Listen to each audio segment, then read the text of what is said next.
Salut! Alors on va faire un petit tour de l'application Popcorner.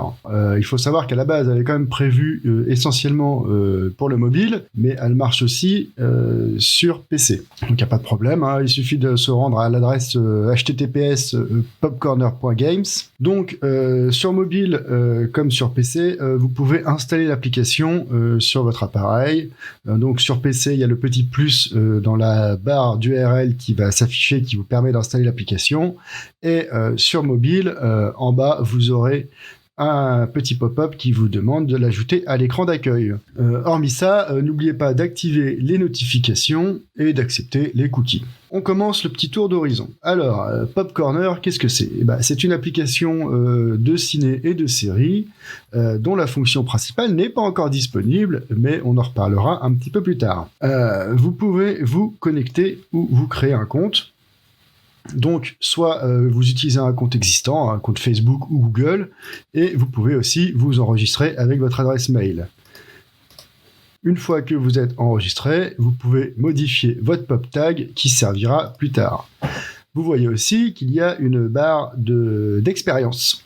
Pareil, elle n'est pas utile pour le moment, mais elle sera utile pour la fonction principale. Ici, vous voyez votre compte Popcorner qui indique que vous avez 500 crédits popcorn. C'est pareil, ça servira bien plus tard.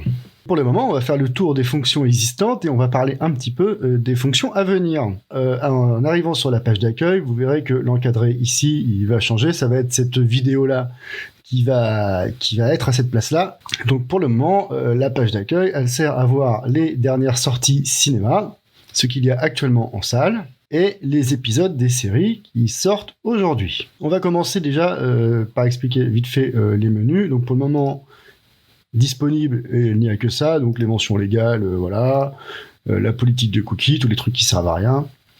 Les séries suivies, on y revient, et là, on va attaquer directement la recherche. Donc la recherche, vous pouvez rechercher à peu près tout ce que vous voulez, séries, films et personnalités. Donc là, on voit qu'il y a un film, et là, c'est une série. Et pour les personnalités, voilà, on a la petite étoile. Donc en cliquant sur une personnalité, par exemple, on a quelques petites infos, la biographie, la filmographie et la filmographie série.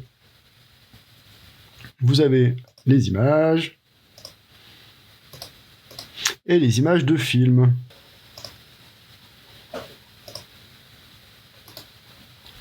Donc forcément, c'est prévu pour téléphone. Sur cette version-là, sur la version PC, l'image s'affiche correctement, mais sur la version mobile, ça permet de le voir en pleine largeur, sachant que l'application reste toujours en mode portrait. Donc si vous tournez votre téléphone, l'application ne va pas suivre le mouvement, elle va rester en mode portrait, donc vous pourrez voir votre image correctement. Donc, la recherche, elle garde en mémoire votre dernière recherche, hein, comme ça si vous devez revenir et que si vous n'avez pas tout à fait trouvé ce que vous voulez, vous pouvez revenir. Donc on va commencer par les fiches films. Donc là on va prendre celui-là. On a plein d'infos sur le film, la durée, la date de sortie, et tout ça, producteur, les scénaristes et le réalisateur. On peut cliquer dessus, on arrive sur la fiche du réalisateur, avec sa filmo, ses images et sa bio quand elle est disponible.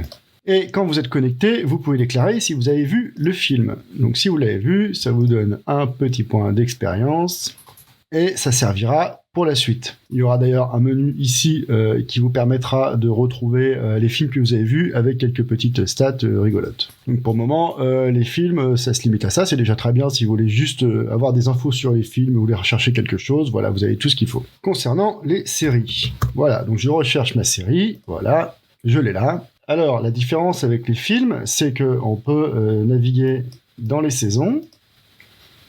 Donc on peut retrouver la saison 1 avec le détail de la saison et tous les épisodes. Et donc arriver au détail de l'épisode.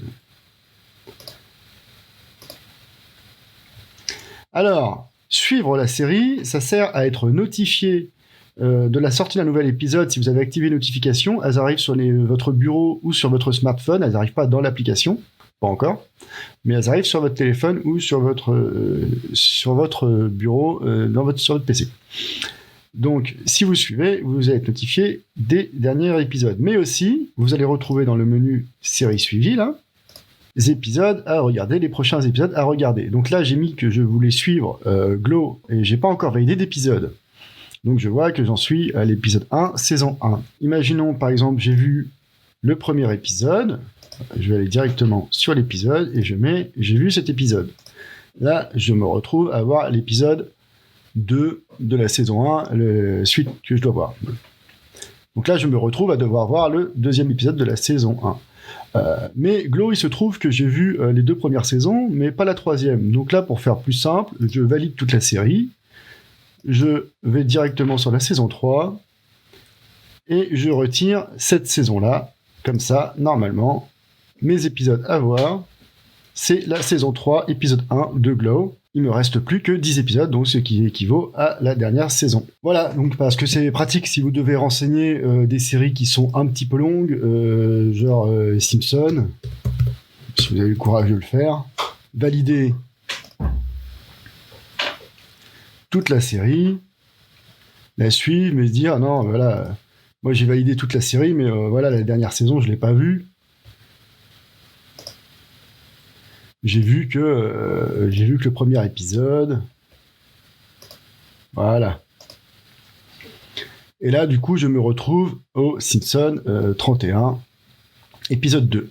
Vous pouvez très bien, si vous voulez pas que la série se retrouve là, vous pouvez très bien valider les épisodes, mais ne pas la suivre. Ce qui fait que la série va juste disparaître d'ici.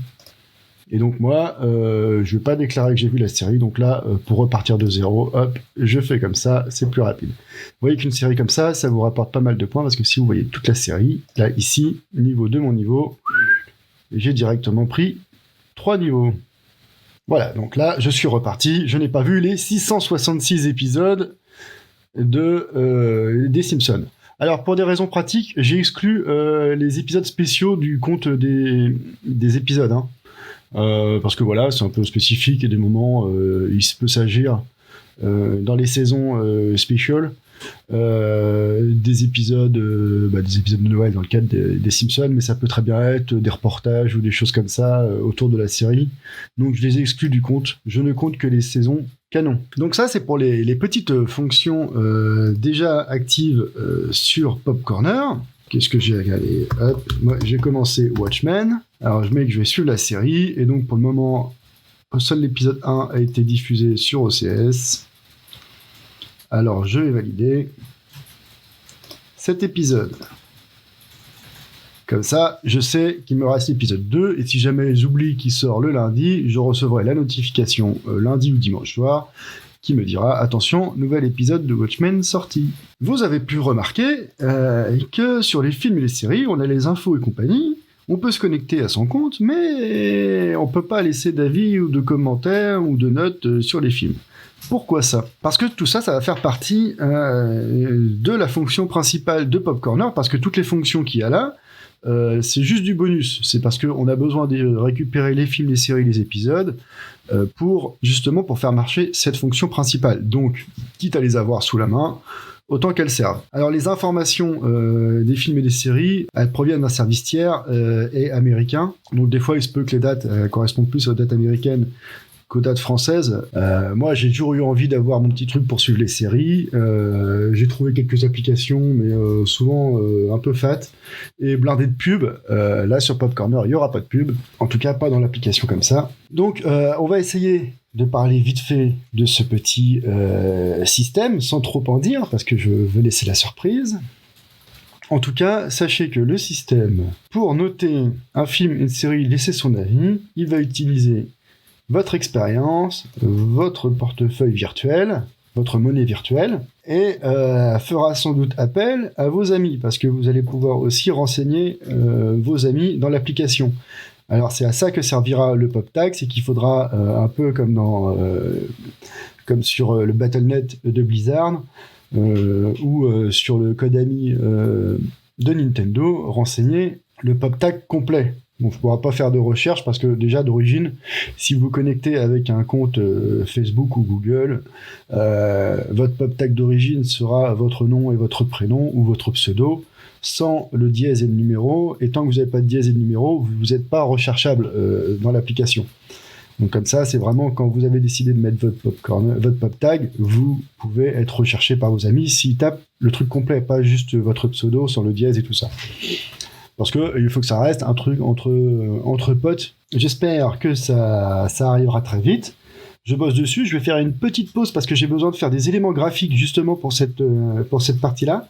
Donc je vais certainement juste me contenter de correction de bugs. N'hésitez pas à revenir. L'application, je la développe tout seul. Donc je suis tout seul pour la partie front et la partie back.